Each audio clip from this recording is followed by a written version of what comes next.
Okay, so next we'll discuss it for three variables. So what is the maxima and minima for a function of three variables and how do we calculate that? So suppose a function f, which is a function of x, y, z is given to you, and you are to check whether whether the function has a maximum or a minimum value at the point a, b, c. So for that, we again have the similar definition, which says that if the function's value at that given point is greater than all the other neighboring points, then we have a maxima over there, maximum value is obtained at that particular point, and a function is said to have a minimum value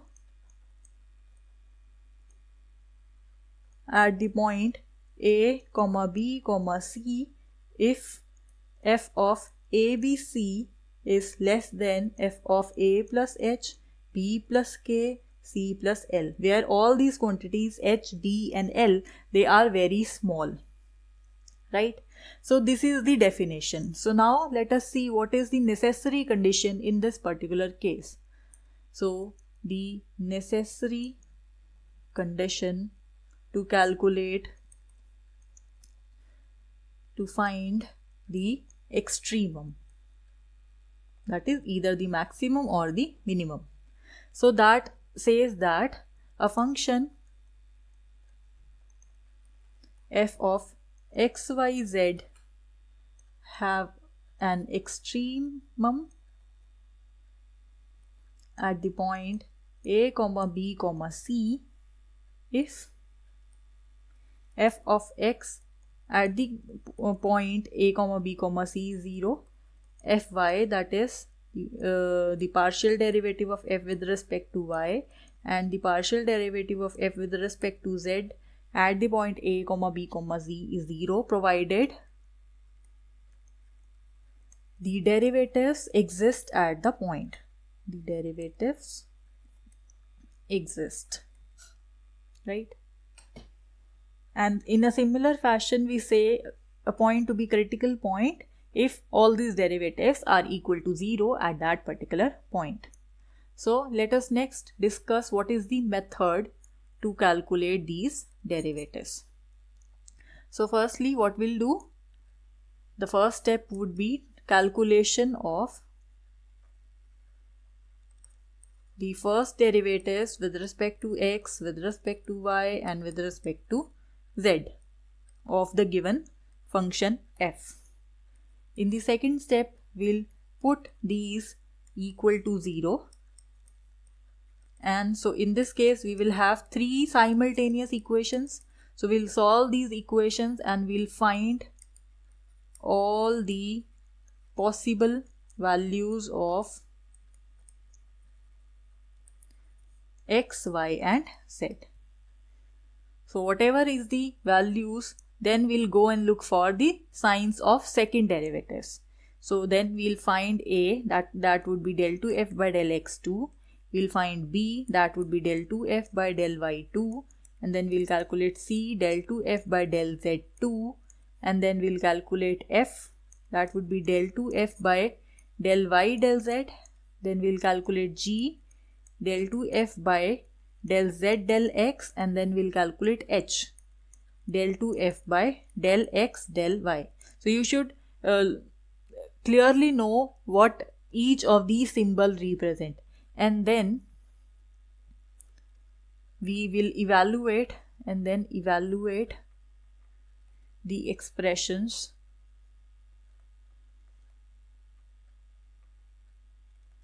you will compute the value of a, and then you will take out what is the determinant of a, h, b, and next you will determine what is the determinant of a, h, g, h, b, f, g, f, c.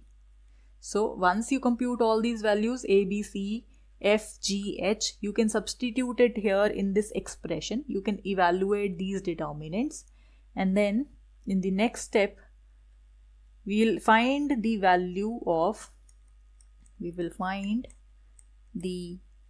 value of each of these expressions at the stationary points which we have evaluated in the last point, in the second point, right? Stationary points A, B, C.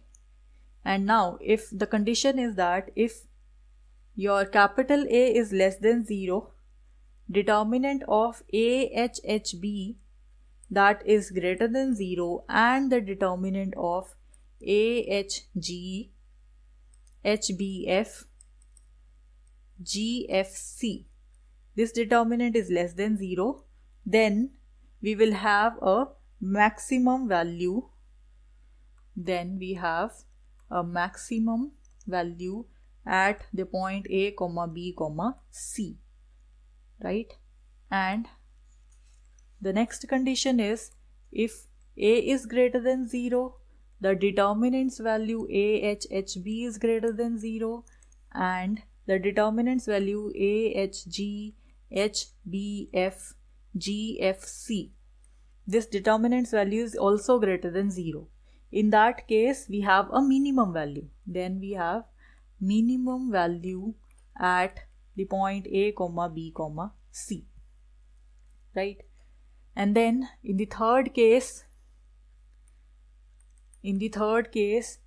if we fail to have any idea of maximum or minimum values from A, B, C, if we fail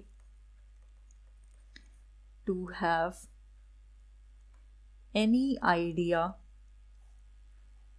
of maximum or minimum value from the above expressions,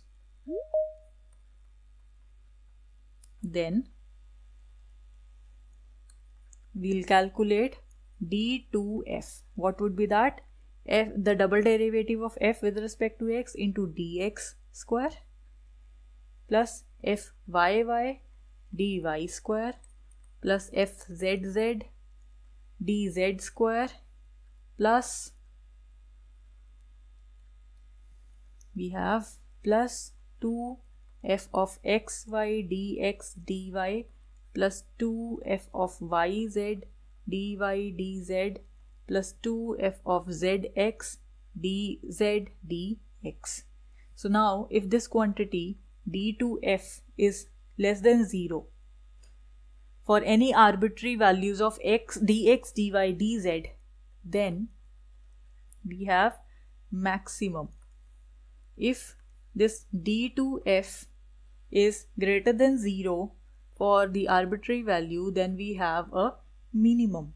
And if you cannot determine the sign of this, if d2f signs cannot be determined, in that case you have neither maxima or minima. So that means here you will have a saddle point. So now the conditions are quite simple. So you could try one question. So write down this question. The question is, examine for extreme values of the function f of xyz is equal to x square plus y square plus z square plus x minus 2z minus xy. So this you have to try. So I hope this is clear to you all.